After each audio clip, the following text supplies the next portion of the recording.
This is the second half of chapter 8. I had to take it inside because it was getting really warm outside. So, here we go.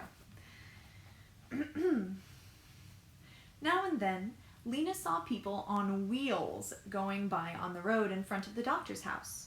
The only wheeled vehicles Lena had ever seen were the heavy wooden carts in Ember.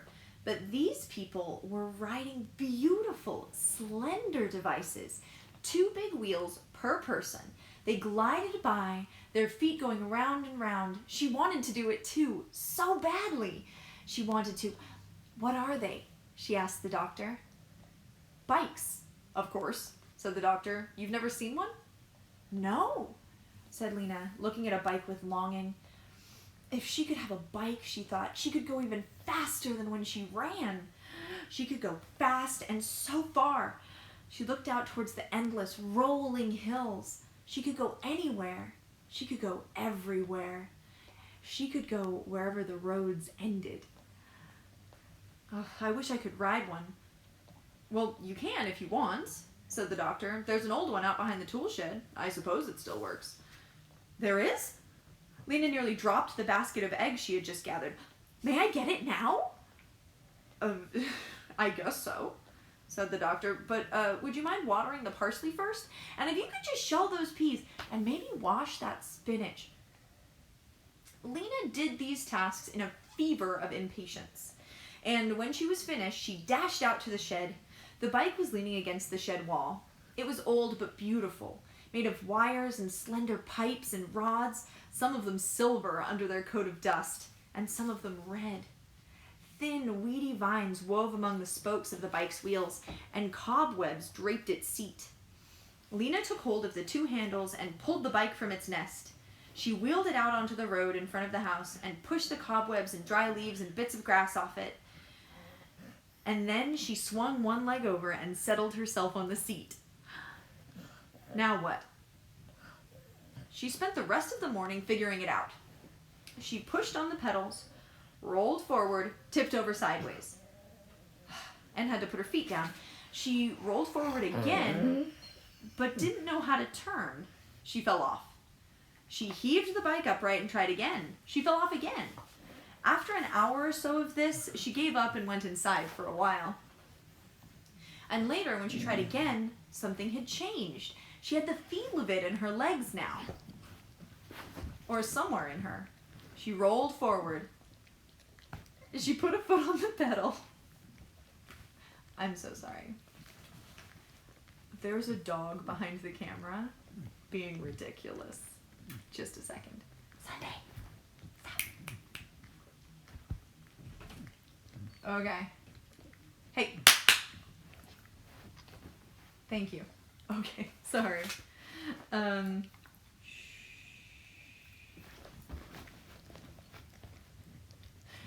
She had the feel of it in her legs now, or somewhere in her. She rolled forward, she put a foot on the pedal and pushed. She rolled farther. She brought up the other foot, and magically, her body understood for a second what to do. She was sailing. Her feet were going round and round. A smile broke over her face. A whole long distance, maybe 5 yards, before suddenly she was nervous and dragged her feet along the ground to stop. She stood holding the handlebars, her mouth open in amazement. And by the end of the day, she had it. She could ride back and forth on the road. She could stop whenever she wanted to. She could even turn around corners without putting a foot down. I'm going to see Dune, she told Mrs. Murdo. She was longing to see Dune, longing to talk to someone she really knew. Mrs. Murdo was fine, of course, but she was a grown-up. Lena wanted to be with a friend. She got on the bike and rode, sweeping down the river road into the plaza, where she asked someone for directions, and out the other side of town to the hotel. When she got there, she stopped for a moment just to stare. The enormous old building looked to her like a wonderful place to live.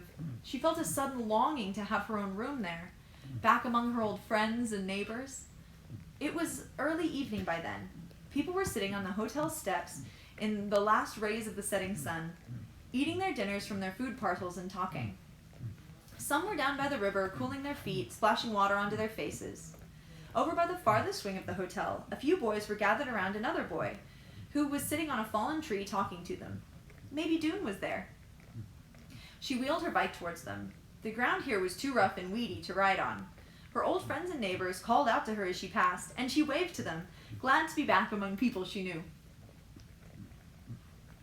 When she got closer to the group of boys, she saw that Dune was among them. He and a couple others were listening to that tall, dark-haired boy. What was his name? Tig? Tim? He'd been a cart puller in Ember, she thought. He laughed as she came up, a ringing, confident laugh, and all the other boys laughed too. She went up behind Dune and tapped him on the shoulder. He turned around. She grinned at him. "Look, Dune," she said, "I have a bike." He seemed astonished to see her. "Oh," he said, "Lena." "Come and talk to me," she said. His eyes shifted back towards the tall boy. "Oh, okay," he said, but he didn't move. "Come on," said Lena, tugging his jacket. They walked down towards the river. Lena leaned the bike against a tree, and she and Dune sat facing each other on the ground. "What a huge place," she said, waving an arm at the Pioneer Hotel and talking fast in her eagerness.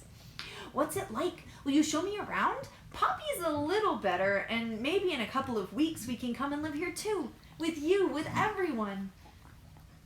Dune nodded. "That would be good," he said. "It's kind of lonely at the doctor's house," Lena went on. "There's a boy there who doesn't like us, and the doctor is so busy she can hardly think, and her house is a mess, and I have to do a million chores." She paused for breath. "Today we saw a roamer, Dune." "A roamer?" She explained what a roamer was. Dune listened, but she saw his eyes veer back towards the group of boys. "Who is that boy?" she asked. "The boy who's talking." "Tig Hassler." "Tig Hassler," said Dune. Lena turned around and looked at him. He was handsome, she thought. His black hair was thick and glossy, and his face was all sharp angles, as if it had been carved from wood. "Is he a friend of yours?" "Sort of," said Dune. "I mean, I'm just getting to know him." "Oh," said Lena. "Do you know which room Lizzie's in?" Dune said he didn't. "I don't stay inside very much," he said. "It's kind of dark and dismal in there. What I like is being outside." He pointed up to the branches of the tree where little fluttery things were hopping around.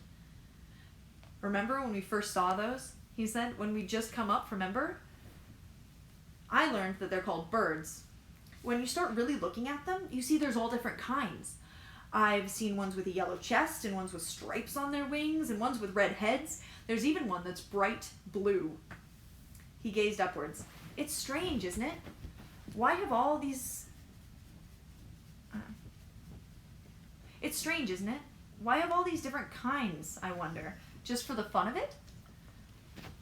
A burst of laughter came from the group of boys around Tig Hassler. Dune glanced over at them. "Do you like it here, Dune?" Lena asked. "In the village of Sparks, I mean?" "I do," said Dune. "I like it a lot." "Me too," said Lena. "Mostly."